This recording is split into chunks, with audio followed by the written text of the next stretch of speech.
श्री सद्गुरु महाराज की जय। महर्षि संत सेवी ज्ञान गंगा से सूर्योपासना। सूर्योपासना की ऐतिहासिक पृष्ठभूमि। श्रीमद् भगवद गीता के अनुसार योग शिक्षा सर्वप्रथम भगवान श्री कृष्ण ने सूर्य को ही दी थी। भारतीय धर्म ग्रंथों में तो सूर्य की महिमा गाई ही गई है। आजकल के वैज्ञानिक भी इसको पृथ्वी पर जीवन संचालन में महत्वपूर्ण कारक मानते हैं। इन्हीं कारणों से हमारे देश में प्राचीन काल से सूर्योपासना चली आ रही है। भारत ही नहीं, विश्व के अधिकांश सभ्य प्राचीन जातियों में सूर्य की उपासना प्रचलित है। आर्यों के अतिरिक्त आसीरिया के असुर शम्स सूर्य की पूजा करते थे। ईरान की मग जाति में प्राचीन काल से सूर्य की पूजा विधि प्रचलित थी। आज भी हमारे यहाँ राजपूतों में मग जाति के ब्राह्मण मिलते हैं। अमेरिका के मेक्सिको प्रदेश में बसने वाली प्राचीन सभ्य जनता के बहुत से सूर्य मंदिर थे।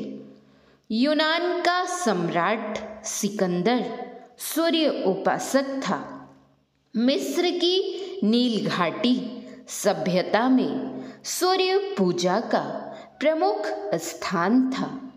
फिनिशियन, फेल्डियन आदि लोग प्राचीन काल से सूर्योपासक रहे हैं।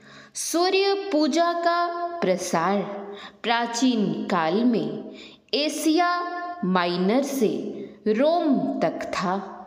सौर संप्रदाय के अनुयायी ललाट पर लाल चंदन से सूर्य की आकृति बनाते हैं और लाल फूलों की माला धारण करते हैं।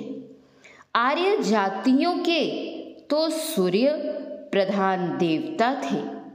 भारतीय और पारसिक दोनों शाखाओं के आर्यों के बीच सूर्य को प्रमुख स्थान प्राप्त था।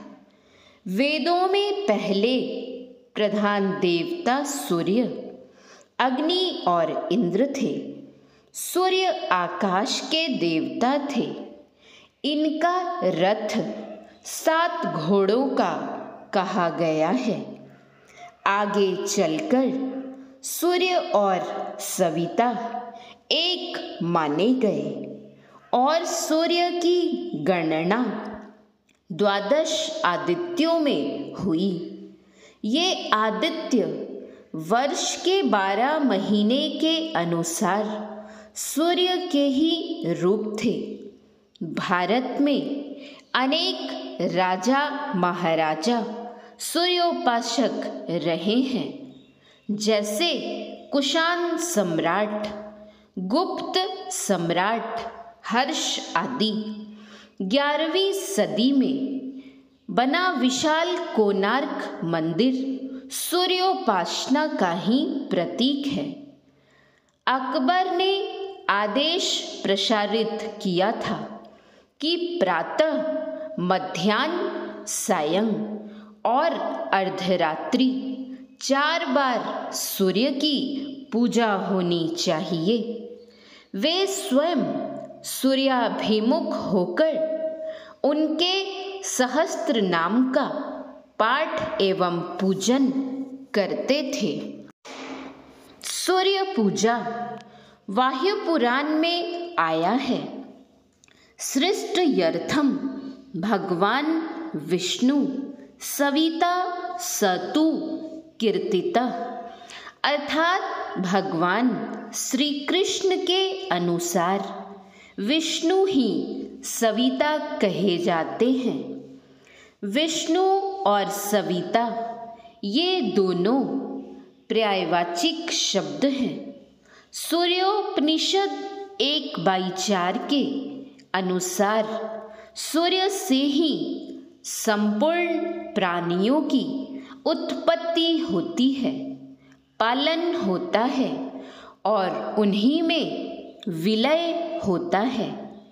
श्रीमद् भागवत में वर्णन आया है कि सूर्य के द्वारा ही दिशा, आकाश, ध्रुवलोक, भूलोक, स्वर्ग मोक्ष के प्रदेश, नरक और रसातल तथा अन्य समस्त स्थानों का विभाग होता है।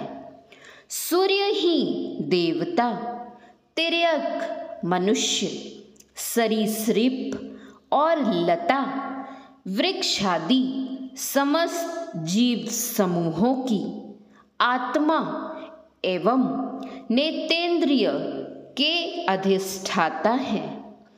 ऋग्वेद कहता है कि सूर्य ही अपने तेज से सबको प्रकाशित करता है। यजुर्वेद में कहा गया है कि ये ही संपूर्ण भुवन को उज्जीवित करते हैं। अथर्ववेद में प्रतिपादित है कि सूर्य हृदय की दुर्बलता, हृदय रोग और कास रोग को प्रशमित करते हैं।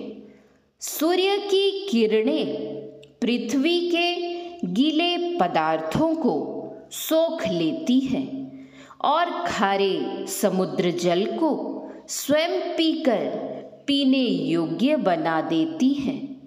लिंग पुराण के 22वें अध्याय में सूर्योपासना का वर्णन करते हुए कहा गया है, स्नान यागादि कर्माणि कृत्वा वैभास्करस्य च शिव स्नानं ततः कुर्याद् भस्म स्नानं शिवार्चनम। लिंग पुराण में अनेक तरह के मंत्रोच्चारण और अनेक धार्मिक अनुष्ठानों, क्रियाओं का विधान बताया गया है और अंत में बताया गया है कि जो एक बार भी देव भगवान सूर्य का पूजन कर लेता है वह परम गति को प्राप्त हो जाता है, सब पापों से छूट जाता है, समस्त ऐश्वर्यों से युक्त हो जाता है, तेज में अप्रतिम हो जाता है। शास्त्रों में 4 वैदिक मंत्रों से सूर्य नारायण की उपासना बतलाई गई है।